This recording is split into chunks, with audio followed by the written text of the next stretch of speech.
megalayapost.news.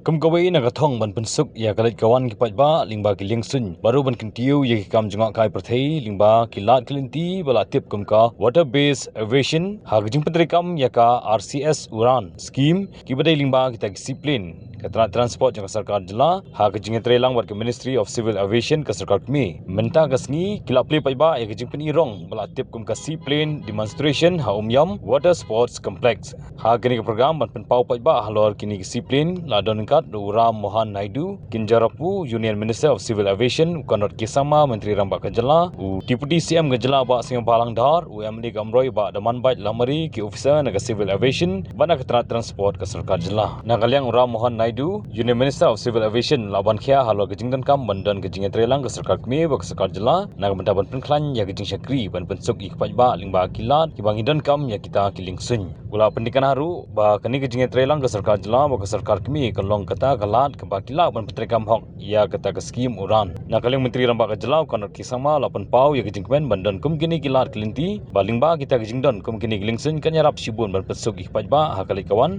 baru kan longru kalat kelinti ya ke sarkar jela bakal la ban kentiu ya kakam jengok kai perthei kabolong kejing mentoi ihpaj ba kejelah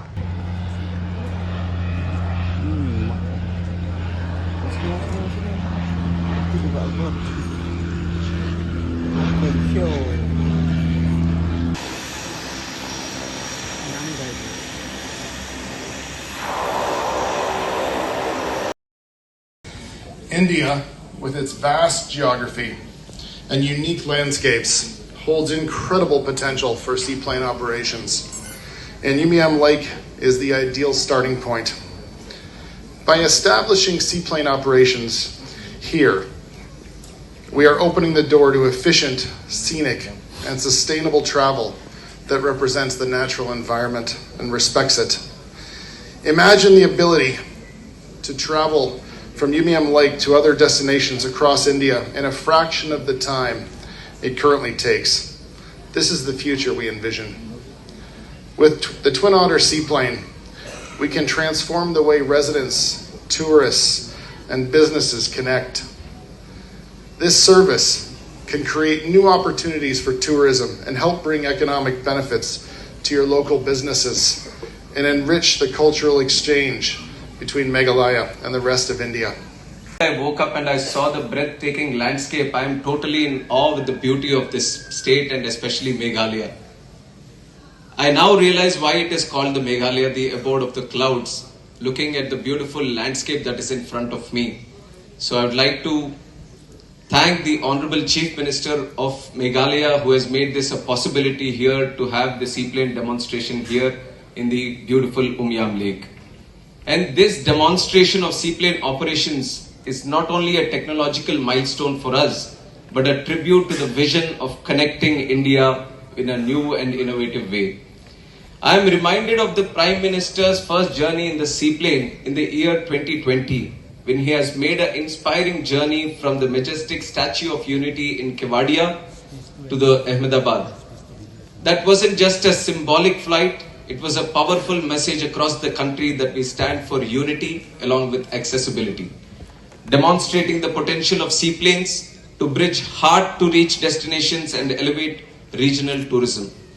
The Prime Minister's journey from Statue of Unity sparked enthusiasm amongst industry leaders and also the state governments, and it underscored the importance of bold initiatives to make aviation more accessible, efficient, and more people-centric.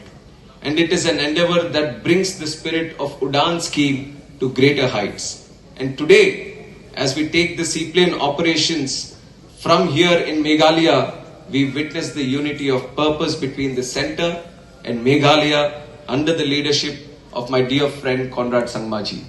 Just as the Statue of Unity stands as a symbol of national pride, the collaboration between the central government and Meghalaya is a testament of how unity and cooperation can transform the country and the state.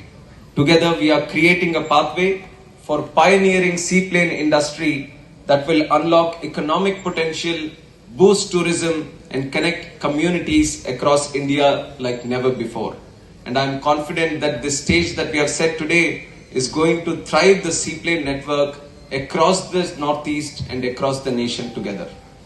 Despite the initial challenges, like our Joint Secretary has mentioned, there were some initial challenges, like since the initial launch of seaplanes.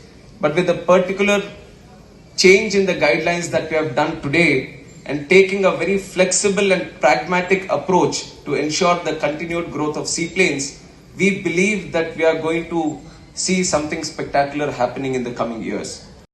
In the next 2 to 3 years, we'll be having maybe one of the best resorts in the entire Northeast region right here in this spot that we are standing on right now.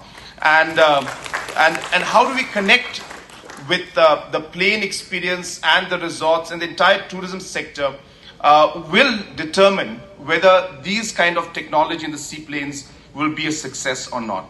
So hence the tourism stakeholders must connect and must be able to work together with the aviation team so that we can actually make it sustainable. Government will have to play the initial role to support so that their sustainability is there, the practical side is there, and be able to move forward. But at the end of the day, it must be sustainable through tourism and other sectors working together. So I'm very hopeful that that will happen. From the tourism point of view, we are very happy today that Shillong is one of the most sought after destinations. That's exactly what the word is.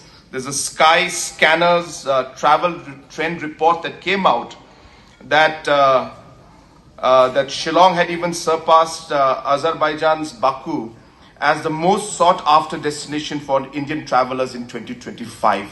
So that's the kind of